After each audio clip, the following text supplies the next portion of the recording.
दोस्तों, आप सब कैसे हो? मेरे चैनल पर आपका स्वागत है। फिर से एक रस भरी कहानी में आज की कहानी बहुत ही खतरनाक है, जो कहानी सुनते ही शरीर का हर पार्ट खड़ा होने लगेगा। इस कहानी में बहुत मजा आने वाला है, अंत तक जरूर सुनिए।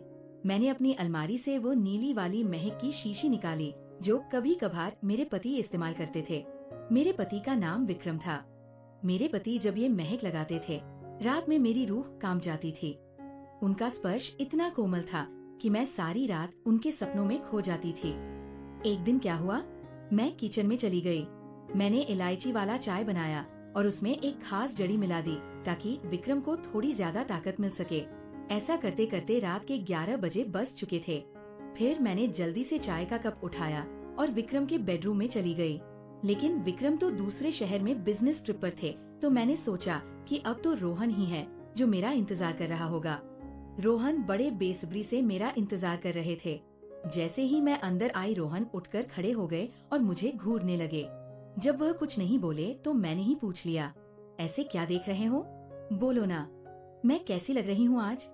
रोहन ने हकलाते हुए कहा, आज तो मन कर रहा है कि आपको अब भी अपनी बाहों में ले लूं। मैंने हंसते हुए उसे चाय का कप थमा दिया और कहा, मुझे बाहों में लेने की जरूरत नहीं है, बस तुम यह पी लो। रोहन ने झट से कप लिया और घूंट घूंट में चाय खत्म कर दिया। चाय पीते ही कुछ ही मिनट बाद उसने मेरी कलाई पकड़ ली और अपनी तरफ धीरे से खींच लिया। उसके बाद अपनी वह नजरें मेरी आंखों पर जमा दी। बाप रे, क्या क्या बताए दोस्तों। रोहन ने कैसे कैसे मेरी सारी भावनाओं को हिला दिया। अगर आपको भी पूरी डिटेल जाननी है तो पहले कहानी को लाइक करें। प्लीज लाइक कर दो ना, प्लीज सब्सक्राइब भी। तो चलिए आपको जल्दी से शुरू से कहानी सुनाती हूँ। मेरा नाम नेहा है। मेरी उम्र 31 साल है, लेकिन मैं अभी भी बिल्कुल जवान लगती हूँ। किसी भी लड़के को एक नजर में अपनी ओर खींच लो, दिल तो हमेशा 20 का ही रहता है। जब मैं साड़ी पहनती हूँ तो जैसे सब कुछ आकर्षक लगता है। मेरी चमकती त्वचा पर जब रोशनी पड़ती है तो लगता है मानो मैं कोई परी हूँ। अब बात करते हैं मेरे 25 साल के देवर की, जो अब मेरा हो चुका है। उसकी मासूमियत और जोश ने मेरे अंदर ज्वाला जगा दी है। जब वह मेरी तरफ देखता है तो उसकी आंखों में वह चाहत साफ छलकती है, जैसे वह किसी मीठे सपने को जी रहा हो। कभी वह मुझसे कहता है, भाभी आज आप तो दिल चुराने वाली लग रही हो। इसीलिए मेरे पति कभी कभी काम से जल्दी आकर मुझे चुपके से गले लगा लेते हैं। हम शहर में रहते हैं क्योंकि मेरे पति कंपनी में उच्च पद पर काम करते हैं। मेरी 5 साल की एक बेटी भी है, इसलिए मेरी काया भी अब और आकर्षक हो गई है। पति को अपना कर्तव्य समझकर रोज उनकी देखभाल करती थी। भले ही हमारी शादी को 7 साल हो चुके थे, लेकिन मेरे पति अभी तक मुझे बहुत प्यार से संभालते थे। अच्छा से मेरा मतलब है, हर अंग को छू छू कर प्यार करते थे। वैसे आमतौर पर उनका तरीका ही ऐसा था, लेकिन मैं हमेशा साफ सफाई रखती थी और कभी कभार महक भी लगा लिया करती थी। दोस्तों, आपको मेरे से बात करना है तो इस वीडियो को लाइक करो और चैनल को सब्सक्राइब करो। और हाँ दोस्तों, जो सब्सक्राइब करेगा उसे मैं अपना नंबर भेज दूंगा, तो जल्दी से सब्सक्राइब कर लो। पिछले महीने कुछ ऐसा हुआ जिसका हमें कभी अंदाजा भी नहीं था। शाम को मेरे पति विक्रम घर लौट रहे थे। उनके ऑफिस की एक महत्वपूर्ण बैठक थी, इसीलिए सब ने उन्हें बहुत व्यस्त रखा था और वह कार से घर आ रहे थे। आते वक्त उनकी कार का ब्रेक फेल हो गया। इस हादसे में उनकी कमर में चोट लग गई और डॉक्टर ने कहा कि ठीक होने में कम से कम 8 से 9 महीने लगेंगे। ये सुनकर मेरा दिल टूट गया। विक्रम का दर्द भले ही शारीरिक था, लेकिन मेरे मन में एक गहरी बेचैनी भर आई। जब मैंने उन्हें अस्पताल में देखा, उनकी आंखों में पीड़ा साफ दिख रही थी। मैंने तुरंत उनके पास जाकर उनका हाथ थाम लिया। इसी वजह से मेरी ननद और मेरा देवर उन्हें देखभाल के लिए आए थे, तो वापस चले गए। लेकिन विक्रम ने देवर जी को यहाँ रुकने को कहा क्योंकि वह ठीक से चल भी नहीं पा रहे थे। मुझे ही बाजार से सामान लाना और बाहर के काम करने पड़ते थे। मैं मान गई और बहुत खुश हो गई। देवर जी मेरे कद तक ही आते थे। बॉडी भी मजबूत थी और रंग भी साफ था। वो ज्यादा शरारती किस्म का लड़का नहीं लग रहा था और मैं भी खुश थी कि कोई तो आया जो मेरी मदद कर सके। आज वह मुझसे थोड़ा थोड़ा संकोच कर रहा था क्योंकि वो शादी के बाद पहली बार मेरे साथ इतने पास था। रात को जब मैं विक्रम को दवा दे रही थी, तब मेरा देवर भी हमारे पास बैठा था और फिर अपने कमरे में जाकर समय पर सो गया था। विक्रम के चेहरे पर थोड़ी राहत की लकीर थी, लेकिन वो अभी भी दर्द में था। तभी मेरी सारी भावनाएं बाहर निकल आई। मैंने विक्रम के पास बैठकर कहा, वो भी क्या दिन थे जब आप रोज मुझे छूते और अपनी गर्माहट से भर देते थे। विक्रम ये सुनकर हल्के से हंसने लगे। क्या हो गया मेरी जान, आज तो पूरी रोमांचित लग रही हो। मैंने कहा, नहीं जी, आपको तो मजाक सूझ रहा है और इधर मेरी हालत खराब है। सच बताओ तो इसने मेरा बुरा हाल कर रखा है। मेरे पति बोले, मैं तुम्हारा दर्द समझता हूँ नेहा, मेरा भी बहुत मन करता है, लेकिन क्या करूँ, मैं तो ठीक से हिल भी नहीं सकता। बस थोड़े दिन और सब्र कर लो, फिर देखना मैं इस तुम्हारे फूल का क्या हाल करता हूँ।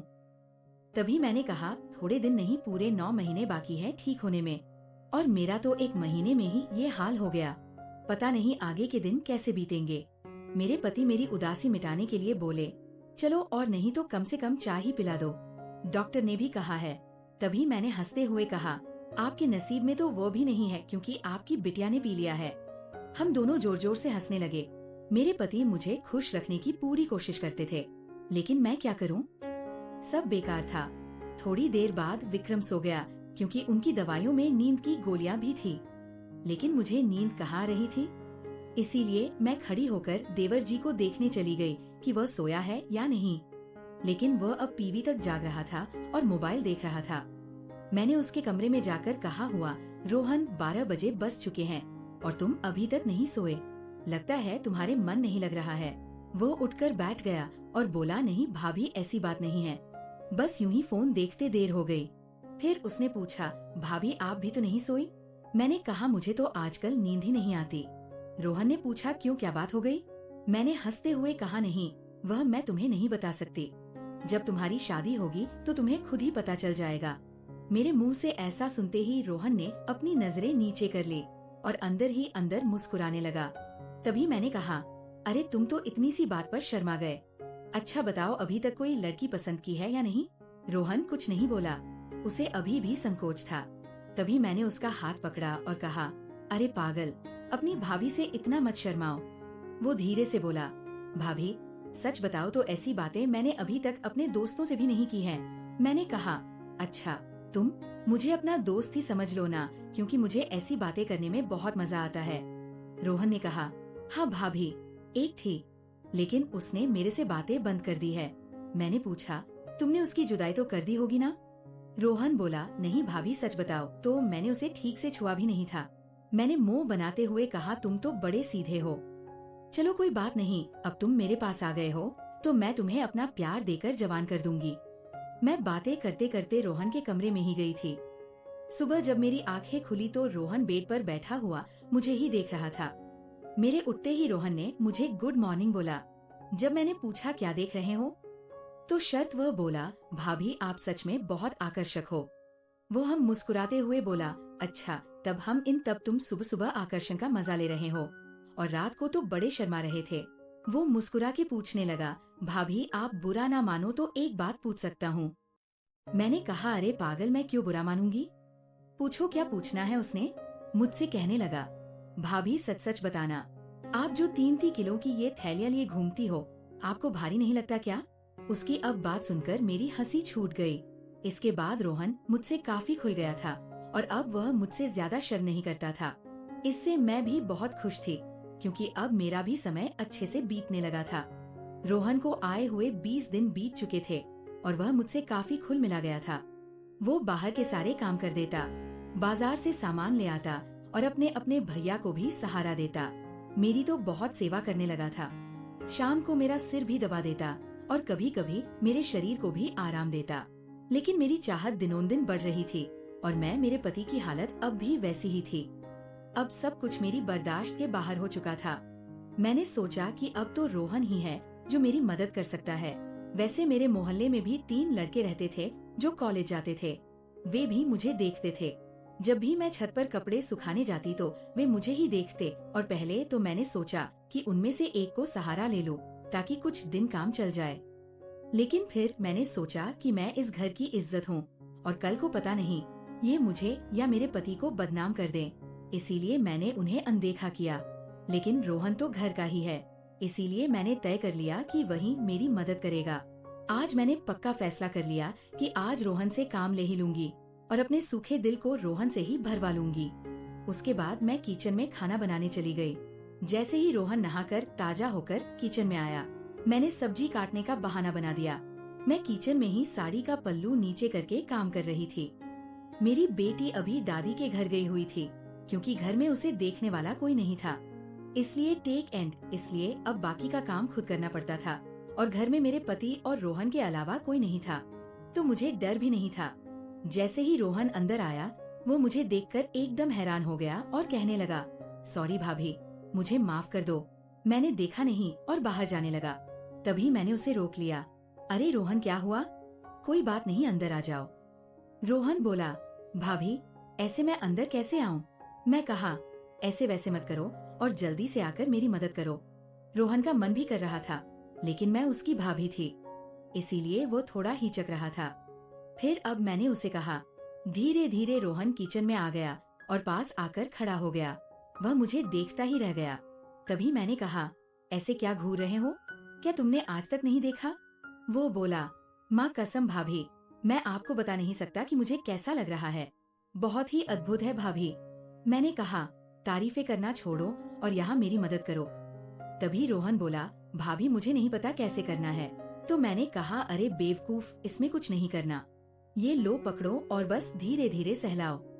थोड़ी देर बाद जब रोहन के हाथ नरम होने लगे, तो मैंने सोचा कि अब मेरा आगे झुककर सही से काम करने का समय है। मैं आगे झुकी और रोहन ने पीछे से मेरी मदद करने लगा। लेकिन कुछ देर में ही रोहन का मन शांत हो गया, तो देखा कि अलीसा रोहन का काम तो पहले ही पूरा है। उसे देखकर अब मेरा मन बहुत उदास हुआ, लेकिन फिर भी मेरी हंसी निकल ही पड़ी। मैंने नाराजगी से रोहन को हल्का धक्का मारते हुए कहा, ये क्या किया बेवकूफ, तुमने तो शुरू होने से पहले ही पूरा कर दिया। इसके बाद जैसे ही रोहन का उत्साह ठंडा हुआ, उसने हड़बड़ाते हुए कहा, सॉरी भाभी, सॉरी, वह मैंने ऐसा कभी नहीं किया, इसलिए मुझसे ऐसा हो गया। मैं अभी जाकर साफ करके आता हूँ। उसे चला गया।